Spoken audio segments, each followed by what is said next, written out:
नमः संस्कृता साथियों, आप सभी साथियों का मैं अपने लक्ष्य संस्कृतम चैनल में हार्दिक स्वागत और अभिनंदन करती हूँ। साथियों, हम आज आप लोगों को जो है वृद्धि संधि के बारे में बताएंगे। इसके पहले हमने दीर्घ संधि पढ़ाया, गुण संधि पढ़ाया, गुण के सभी अपवादों को पढ़ाया। आज हमारा तीसरी संधि है वृद्धि संधि। तो हम आज की क्लास में वृद्धि संधि का अध्ययन करेंगे। तो आइए हम देखते हैं वृद्धि संधि क्या है, वृद्धि किसे कहते हैं। तो सबसे पहले हम एक सूत्र देखेंगे, वृद्धिरादैच। वृद्धिरादैच जो है ये कैसा सूत्र है? ये संज्ञा सूत्र है। संज्ञा सूत्र है। कैसा सूत्र है? संज्ञा सूत्र है। वृद्धि संज्ञा किसकी किसकी होती है, केवल यही ये बताता है। इसका यही काम है कि वृद्धि संज्ञा किसकी किसकी होती है। तो ऐच की होती है। ऐच की, ऐच यानी दीर्घ आ की होती है। और किसकी होती है? आय और औ। आय और औ की कौन सी संज्ञा होती है? वृद्धि संज्ञा होती है। यानी आ, आय और औ की कौन सी संज्ञा होती है? वृद्धि संज्ञा होती है। वृद्धिरादैच सूत्र केवल यही इतना बताता है कि संज्ञा यानी नाम, संज्ञा का मतलब क्या होता है? नाम। किसकी किसकी वृद्धि संज्ञा होती है? तो ये सूत्र बताता है आ, अय और औ की वृद्धि संज्ञा होती है। तो ये वृद्धिरादैच हम देखते हैं, ये अष्टाध्यायी का पहले अध्याय के पहले पाद का पहला सूत्र है। ये अष्टाध्यायी का सर्वप्रथम पहला सूत्र है। कौन सा? वृद्धिरादैच। तो वृद्धिरादैच समझ में आ गया होगा। वृद्धिरादैच सूत्र केवल संज्ञा बताता है। क्या बताता है? किससे? केवल संज्ञा बताता है कि वृद्धि संज्ञा किसकी किसकी होती है। तो आ, अय और औ की वृद्धि संज्ञा होती है, या ये कहिए आ, अय और औ को वृद्धि कहते हैं। केवल इतना ही वृद्धिरादैच बताता है। अब अगला है, अगला सूत्र हमारा है वृद्धिरेचि। वृद्धिरेचि जो है ये हमारा विधायक सूत्र है, या कहिए नियम सूत्र है, या इसको कहिए परिभाषा सूत्र है। वृद्धिरेचि हमारा क्या है? नियम सूत्र है या परिभाषा सूत्र है। ये परिभाषा बताता है कि वृद्धि संज्ञा जो केवल वृद्धिरादैच जो कह दिया कि आ, आय, औ की वृद्धि संज्ञा होती, इतना कह के उसका काम खत्म। लेकिन वृद्धिरेचि बताता है कि वृद्धि संज्ञा कैसे होती है, किन किन वर्णों की होती, कैसे होती है। तो ये वृद्धिरेचि कहता है हमारा कि ह्रस्व अथवा दीर्घ आ के बाद, ह्रस्व आय या दीर्घ आय के बाद क्या आए? के बाद ए आए या अय आए तो क्या हो जाता है? अय होता है, अय हो जाता है। वृद्धिरेचि कहता है ह्रस्व या दीर्घ आ के बाद ए या अय आए तो अय हो जाता है। और फिर कहता है ह्रस्व या दीर्घ आ के बाद ओ आए अथवा औ आए तो क्या हो जाएगा? औ हो जाएगा। क्या हो जाएगा? औ हो जाता है, औ हो जाता है। यही हमारा वृद्धिरेचि सूत्र बताता है। औ आदेश हो जाता है या औ हो जाता है या औ आदेश हो जाता है। कैसे होता है? यानी आ के बाद क्या आए? ए आए तो अय ही होगा। क्यों होगा? क्योंकि ह्रस्व, ये जो आ है, आ का उच्चारण स्थान क्या है? कंठ है। आ का उच्चारण स्थान क्या है? कंठ है। अकुह विसर्जनीया नाम कंठः। तो आ का उच्चारण स्थान क्या है? कंठ है। और ए का उच्चारण स्थान तालु है। क्या है? तालु है। ए का उच्चारण स्थान हमारा क्या है? तालु है। और ये जो अय है, ये अय आदेश होगा क्योंकि इस अय का उच्चारण स्थान कंठ और तालु दोनों है। क्या है? कंठ और तालु दोनों है। उसी तरह से आ के बाद क्या आता है? आ के बाद ओ आए तो औ आदेश होगा, क्योंकि इस आ का उच्चारण स्थान कंठ है और औ का उच्चारण स्थान ओष्ठ है, तो औ आदेश ही होगा। क्यों होगा? क्योंकि इस औ का उच्चारण स्थान भी कंठोष्ठ है। कंठोष्ठ लिखेंगे, कंठोष्ठ है। क्या है? इस औ का उच्चारण स्थान क्या है? कंठोष्ठ है, या लिखेंगे कंठ ओष्ठ, सीधे लिख देंगे कंठ ओष्ठ, कंठ ओष्ठ है। तो इसलिए आ के बाद ए आए तो आए ही होगा। क्यों आए होगा? क्योंकि आ का जब हमारे उच्चारण स्थान कंठ है और ए का तालु है, तो अय का उच्चारण स्थान कंठ और तालु दोनों है, इसलिए अत्यधिक सादृश्य वर्ण अय ही है, तो ये अय ही होगा। उसी तरह से ओ और औ का है, ओ का कंठ है, औ का ओष्ठ है, तो इनके अत्यधिक सादृश्य वर्ण क्या है? औ आया है, क्योंकि औ का कंठ और ओष्ठ दोनों है। तो आ, अय और औ की कौन सी संज्ञा होती है? वृद्धि संज्ञा होती है। तो यही हमारा वृद्धि संधि की परिभाषा है कि यदि ह्रस्व आ आए या दीर्घ आए, उसके बाद ए आए या अय आए तो अय आदेश होगा, और ह्रस्व या दीर्घ आ के बाद ओ या औ आए तो औ आदेश ही होता है। अब हम इसको उदाहरण द्वारा आपको समझाते हैं। तो उदाहरण हमारा है यहाँ,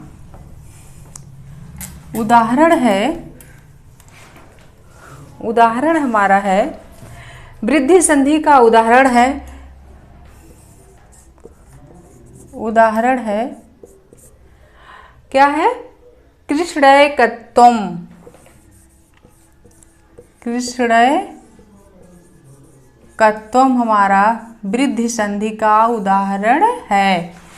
कृष्णैकत्वम् का जब हम संधि विच्छेद करेंगे तो इसका विच्छेद, संधि विच्छेद होगा कृष्ण धन एकत्वम्।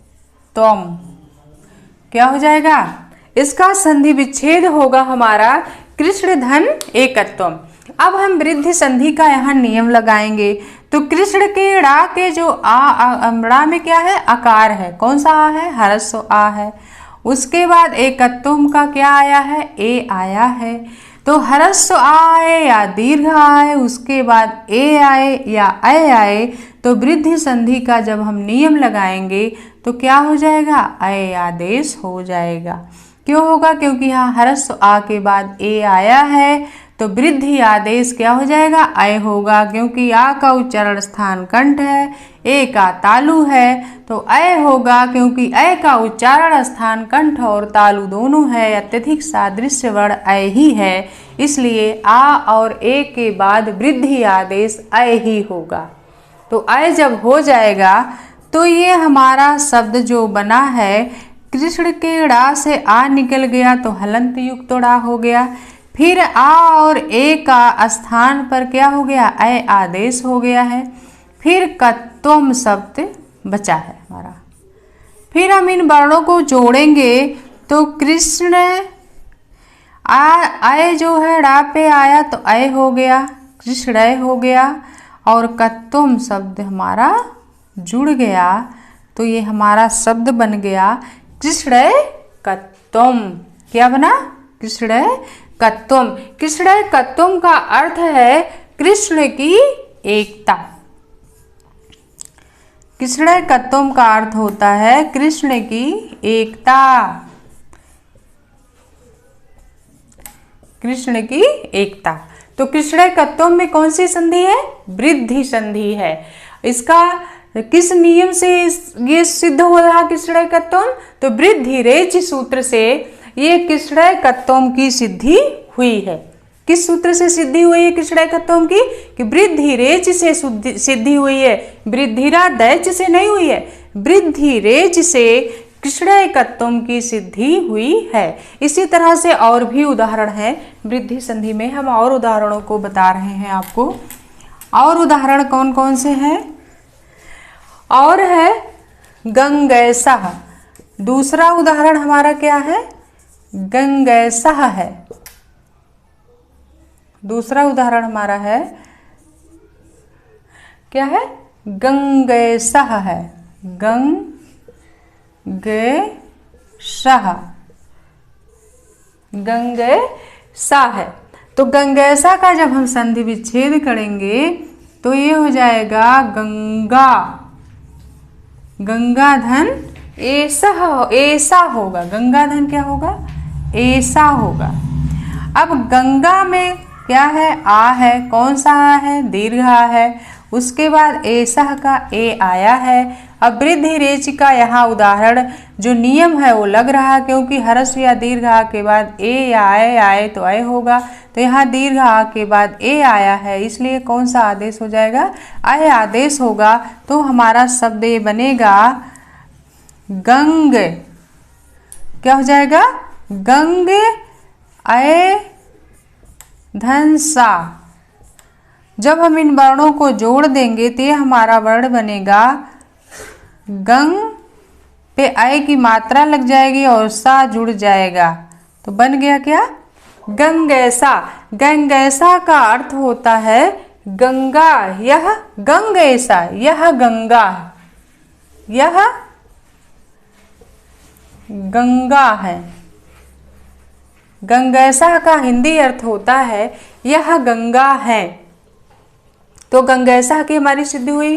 गंगा का जो आ है उसके बाद ऐसा का ए आया है। आ और ए के स्थान पे यहाँ वृद्धि रेच सूत्र से वृद्धि संधि का नियम लग रहा है, क्योंकि आकार के बाद ए आया है तो ए का कौन सा आदेश हो जाएगा? अय आदेश। वृद्धि आदेश अय हो गया, तो ये हमारा शब्द क्या बना? गंग में अय जुड़ा तो गंगय हो गया और सा जुड़ गया तो गंगैसा बना। यह गंगा है। ये वृद्धि रेच सूत्र से गंगैसा की सिद्धि बनी। तो गंगैसा में कौन सा संधि है? कौन सी संधि? तो वृद्धि संधि है। इसी तरह से हमारे और भी उदाहरण हैं। अगला उदाहरण हमारा है जलौघः। अगला जो तीसरे नंबर का उदाहरण हमारा है जलौघः है। जलौघः का भी जब हम संधि विच्छेद करेंगे तो ये हो जाएगा जलधन ओघः। क्या हो जाएगा? ओघः। जल के ला में जो आ है उसके बाद ओघः का ओ आया है। यहाँ वृद्धि रेच सूत्र से वृद्धि संधि का नियम लग रहा है। वृद्धि रेच से वृद्धि संधि का नियम लग रहा है, क्योंकि आ के बाद ओ आया है तो कौन सा आदेश हो जाएगा? वृद्धि आदेश औ हो जाएगा। जब औ हो जाएगा तो हमारा ये शब्द बना, जल से आ निकल गया तो हलंत युक्त ला हो गया। फिर आ और ओ की जगह औ हुआ है तो औ हो जाएगा और घ शब्द जो बचा है। फिर हम इन वर्णों को जब हम जोड़ेंगे तो जल के ला में औ जो है, औ मतलब स्वर जब अपने हमेशा बाएं तरफ बाएं अक्षरों में आके जुड़ता है तो स्वराणाम वामतो गति, संस्कृत में कहा गया स्वराणाम वामतो गति। स्वर जो होते हैं बाईं तरफ चलते हैं, इसलिए औ आके ला व्यंजन वर्ण में जुड़ा तो औ की मात्रा लग गई और घ शब्द बचा है तो हमारा घ जुड़ गया। तो ये शब्द क्या बना? जलौघः। जलौघः का अर्थ होता है जल का प्रवाह। जलौघः का क्या अर्थ होता है? जलौघः का अर्थ होता है जल का प्रवाह। जल का प्रवाह। जलौघः का अर्थ होता है जल का प्रवाह।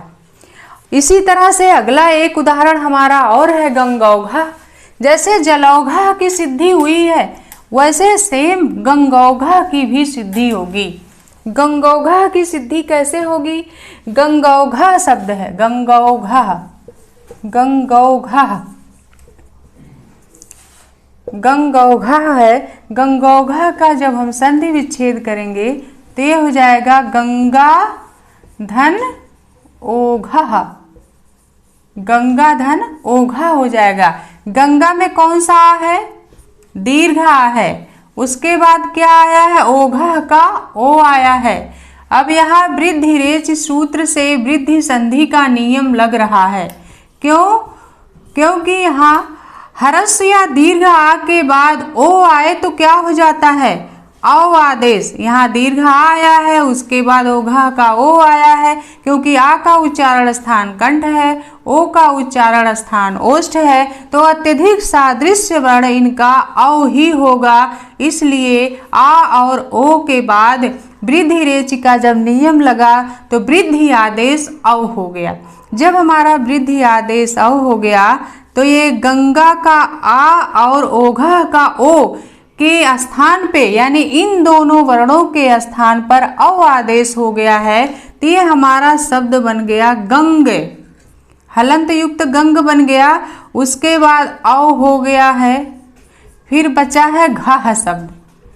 अब हम इन वर्णों को मिलाएंगे तो गंग में स्वराणाम वामतो गति, तो औ जो है स्वर है, ये औ स्वर जो है अपने बाएं तरफ जब आता है तो गा से मिलता है। जब गा व्यंजन वर्ण में मिल गया तो गा पे औ की मात्रा लग गई, गंगौ हो गया। और ये घ जो शब्द बचा है, ये घ आके जुड़ गया जब इसमें, तो गंगौ घ हो गया। तो ये हमारा शब्द बना, कौन सा शब्द बना? गंगौघ बना। और गंगौघ का मतलब होता है गंगा का क्या होता है? प्रवाह, गंगा का प्रवाह। गंगौघ का हिंदी अर्थ होता है गंगा का प्रवाह। तो ये हमारा वृद्धि संधि, वृद्धि संधि हम आशा करते हैं आप लोगों के समझ में आ गया होगा। ये वृद्धि संधि जो है बाबूराम सक्सेना, हमने डॉक्टर बाबूराम सक्सेना के द्वारा जो किताब लिखी गई है टीजीटी की संस्कृत व्याकरण प्रवेशिका, उसी के आधार पे हम ये संधि पढ़ा रहे थे। तो वृद्धि संधि में कोई अपवाद नहीं है, ये अकेली एक ऐसी संधि है जिसमें कोई अपवाद सूत्र नहीं है। बस इसके 3-4 उदाहरण हैं जो हमने आपको बताया, कृष्णैकत्वम, जलौघ, गंगौघ और है गंग ऐसा। तो उसके बाद इसी तरह से जितने उदाहरण आपके वृद्धि संधि के और कहीं साहित्य में मिलते हैं, तो आप इन सब ऐसे ही इसी संधि का नियम लग के ये संधि बनती है। तो बाबूराम सक्सेना में तो 3-4 ही उदाहरण हैं। इन 3-4 उदाहरणों को आप अच्छे से तैयार कर लेना, ढंग से एकदम पढ़ लेना, जिससे कभी ना भूले कि इसमें वृद्धि संधि ही है। फिर हम दोस्तों जो है हम अगली क्लास में अब आपसे मिलेंगे। हमारा क्लास कैसा लगा हमें कमेंट करके आप लोग ज़रूर बताया करिए। अब हम फिर मिलेंगे आप लोगों से अगली क्लास में, तब तक के लिए नमः संस्कृत।